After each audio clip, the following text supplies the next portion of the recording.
வணக்கம். இன்னைக்கு நாம எளிமையாக தயாரிக்கக்கூடிய அதே சமயம் நல்ல சுவையாக இருக்கக்கூடிய ஆவாரம்பூ கூட்டு எப்படி பண்ணுறதுன்றதை பார்க்க போகிறோம். இப்போ ஆவாரம்பூ அப்படின்னு பார்க்கும்பொழுது பெண்களுக்கு அழகையும் மேனி பளபளப்பையும் கொடுக்கறது மட்டும் இல்லாமல் முடி உதிர்வை தடுக்கும், மாதவிடாய் சார்ந்த எல்லா பிரச்சனைகளையுமே போக்கும், வெள்ளைப்படும் தொந்தரவுகளையும் போக்கக்கூடிய தன்மை நம்மளுடைய ஆவாரம்பூக்கு இருக்குது. அது மட்டும் இல்லாமல் சிறந்த ஒரு கிருமி நாசினியாக இருக்கக்கூடிய இந்த ஆவாரம்பூவை தொடர்ந்து சாப்பிடும் பொழுது கல்லீரல் சார்ந்த பிரச்சனைகள், வயிற்றில் இருக்கக்கூடிய புழு பூச்சி புண் மாதிரியான பிரச்சனைகள் எல்லாமே போகும். கல்லீரல் வயிறு குடல் பலப்படும். குழந்தைகளுக்கும் தொடர்ந்து நம்ம கொடுக்கும் பொழுது குழந்தைகளுக்கு ஏற்படக்கூடிய பிரச்சனைகள் போகும். நிறைய பேருக்கு பார்த்தோம்னா உடல் உஷ்ணம் அதிகமா இருக்கும், நாவறட்சி நீர் வறட்சி அதிகமா இருக்கும். இந்த மாதிரியான பிரச்சனைகளையும் இந்த ஆவாரம்பூ போக்கும், உடல் உஷ்ணத்தை குறைக்கும். சிறுநீர் பாதையில வரக்கூடிய எரிச்சல் தொந்தரவுகள், சிறுநீர் தொற்று இந்த மாதிரியான பிரச்சனைகளுக்கும் சிறந்த ஒரு நிவாரணத்தை ஆவாரம்பூ கொடுக்கும்.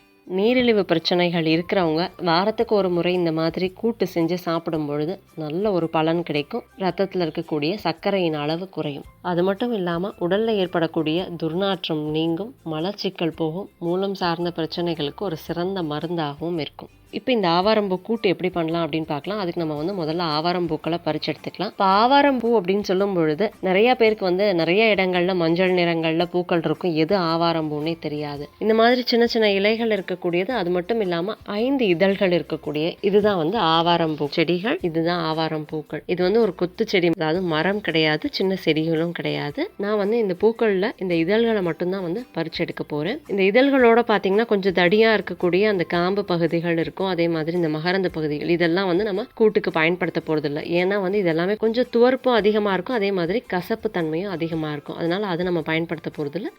ஆவாரம் பூக்கள் மட்டும் தான் எடுத்துக்க போறோம். இந்த ஆவாரம்பூக்கள் பறிக்கும் பொழுதும் அதே மாதிரி சுத்தம் பண்ணும்போதும் கொஞ்சம் கவனமாக நம்ம சுத்தம் பண்ணணும். ஏன்னா இதில் இதே நிறங்கள்ல, அதாவது இந்த மஞ்சள் நிறத்தில், அப்படி இல்லைன்னா வெளிர் நிறத்திலேயே எட்டுக்கால் பூச்சி இருக்கும், அப்படி இல்லைன்னா புழுக்கள் இருக்கும், அப்படி இல்லைன்னா வெட்டுக்கிளி மாதிரியான பூச்சிகள் இருக்கும். அதனால நல்லா நம்ம பார்த்து ஆவாரம்பூக்களை பறிச்சு எடுத்துக்கலாம். இது தேவைப்பட்டதுன்னா ஒரு தடவை கழுவி எடுத்துக்கோங்க, அப்படி இல்லைன்னா தேவையில்லை. இப்போ ஆவாரம்பூக்கள் நான் ஒரு கையளவு எடுத்துக்கிட்டேன். இப்போ நான் பாசிப்பருப்பு வச்சு தான் இந்த கூட்டு பண்ண போகிறேன். அதனால் பாசிப்பருப்பு ஒரு கையளவு எடுத்துக்கிறோம். ஊற வச்சு கழுவி சுத்தம் பண்ணதுக்கப்புறம் நான் ஒரு மண் சட்டியில் வேக விடுறேன். இதோட கொஞ்சம் மஞ்சள் தூள், பெருங்காயம் சேர்த்து வேக வைக்கிறேன். இப்போ பார்த்தோன்னா நம்ம பாசிப்பருப்பு நல்லா வெந்து தயாராகிடுச்சு. அடுத்ததான் ஒரு கையளவு சின்ன வெங்காயம், ஒரு 4-5 பல்லு பூண்டு, 2 வரமிளகாய் எடுத்துக்கிறேன். நீங்கள் பச்சை மிளகாய் தேவைப்பட்டதுனாலும் எடுத்துக்கலாம். இதை அரைச்சி தயாராக எடுத்து வச்சுக்கலாம். அடுத்தது ஒரு வாணலியில் கொஞ்சம் எண்ணெய் சேர்த்துட்டு கடுகு, உளுந்து, ஜீரகம் சேர்த்து தாளிச்சுக்கிறேன். இது நல்லா பொரிஞ்ச உடனே நம்ம அரைச்சி வச்சுருக்கிற சின்ன வெங்காயம், பூண்டு, வரமிளகாய் விழுது நம்ம சேர்த்துக்கிறோம். இது ஒரு 2 நிமிஷம் வதக்கணுன்னா இதோட 4-5 கருவேப்பிலை சேர்த்துக்கிறோம். இது ஒரு 2-3 நிமிஷம் நல்லா வதங்கின உடனே அந்த ஒரு பச்சை வாசனை லேசாக போன உடனே நம்ம ஆவாரம்பூக்களை இதோட சேர்த்துடலாம். ஆவாரம்பூக்களை ரொம்ப வதக்க வேண்டாம். ஏன்னா ரொம்ப வதக்கணும் அப்படின்னா அது அதிகமான துவர்ப்பு சுவையும் கசப்பு தன்மையும் கொடுக்க ஆரம்பிச்சிடும். அதனால் ரொம்ப வதக்க வேண்டாம். இதோட நம்ம வேக வச்சு எடுத்து வச்சுருக்கிற பாசி பருப்பையும் சேர்த்துக்கலாம். இப்போ தேவையான அளவு கொஞ்சோண்டு தண்ணி சேர்த்துக்கலாம்.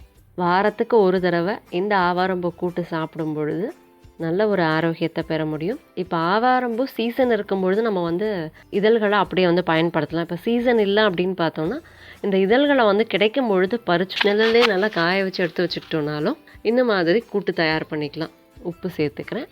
இதோடைய சுவை எப்படி இருக்கும் அப்படின்னு பார்த்தோன்னா வெங்காயத்தினுடைய வாசம், ஆவாரம்பூடைய வாசம் எல்லாமே சேர்ந்த மாதிரி மற்ற காய்கறி கூட்டுகள் எப்படி இருக்குமோ அதே மாதிரி தான் இருக்கும். தேவைப்பட்டது அப்படின்னா கடைசி அடுப்பு அணைச்சதுக்கப்புறமா கொஞ்சம் தேங்காய் துருவல் சேர்த்துக்கலாம். ஒரு 5 நிமிஷம் நல்லா கொதி வந்த உடனே அடுப்பு அணைச்சிடலாம். நம்மளுடைய ஆவாரம்பூ கூட்டு தயாராகிடுச்சு. கண்டிப்பாக ட்ரை பண்ணி பாருங்கள். இந்த வீடியோ பயனுள்ளதாக இருந்ததுன்னா லைக் பண்ணுங்கள், மற்றவங்களுக்கு ஷேர் பண்ணுங்கள். நம்ம சேனலுக்கு இன்னும் சப்ஸ்கிரைப் பண்ணிக்கோங்க. பக்கத்தில் இருக்கக்கூடிய அந்த நோட்டிஃபிகேஷன் பெல் பட்டனையும் கிளிக் பண்ணிக்கோங்க.